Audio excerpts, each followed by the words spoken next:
കഴിഞ്ഞ പ്രാവശ്യത്തെ ബിഗ് ബോസിൽ ഏറ്റവും തരംഗമായി മാറിയ ആളുകളാണ് ജാസ്മിനും ഗബ്രിയും.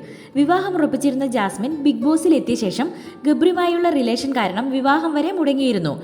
ബിഗ് ബോസിൽ നിന്ന് പുറത്തിറങ്ങിയ ശേഷവും നല്ല സൗഹൃദത്തോടു കൂടിയാണ് ഇരുവരും മുന്നോട്ട് പോയത്. ഇവരുടെ റിലേഷൻ ഏതു തരത്തിലുള്ളതെന്ന് ആർക്കും പിടികൊടുക്കാതെയാണ് മുന്നോട്ട് പോയിട്ടുള്ളത്. നിരവധി റൊമാൻറ്റിക് റീലുകൾ ചെയ്തുകൊണ്ടാണ് ഇരുവരും സോഷ്യൽ മീഡിയയിൽ നിറഞ്ഞു നിന്നിരുന്നത്. എന്നാൽ കുറച്ചു നാളുകളായി ഇരുവരും പിണക്കത്തിലാണെന്നും കാരണം ഗബ്രിയുടെ എൻഗേജ്മെന്റ് ഫോട്ടോകൾ സോഷ്യൽ മീഡിയയിൽ നിറഞ്ഞതിലാണെന്നും ആളുകൾ പറയുന്നുണ്ട്. ഗബ്രിയും മറ്റൊരു പെൺകുട്ടിയും മാലയിട്ട് നിൽക്കുന്ന ഫോട്ടോകൾ എല്ലാം തന്നെ വരാനിരിക്കുന്ന ഗബ്രിയുടെ സിനിമയിലെ പാട്ടുകളിലെ സീനുകൾ മാത്രമാണ്. എന്നാലും ജാസ്മിനും ഗബ്രിയും പിണക്കത്തിൽ തന്നെയാണ്. ഇരുവരും ഒരുമിച്ചിട്ടുള്ള പല റീലുകളും ഒഴിവാക്കിയിരിക്കുന്നു. ഏറെ നാളായി തന്റെ യൂട്യൂബ് ചാനലും ജാസ്മിൻ സജീവമല്ല. ഗബ്രിയുമായി എന്തോ തർക്കത്തിലേർപ്പെട്ടത് കൊണ്ടാണെന്നും കൂടുതൽ പ്രശ്നങ്ങൾ ഇല്ലാതിരിക്കാനും വേണ്ടിയാണ് ഇരുവരും ഒരുമിച്ച് സോഷ്യൽ മീഡിയയിൽ വരാത്തതെന്നും ഇരുവരുടെയും ഫാൻ പേജുകളിൽ നിന്ന് വ്യക്തമാവുന്നത്.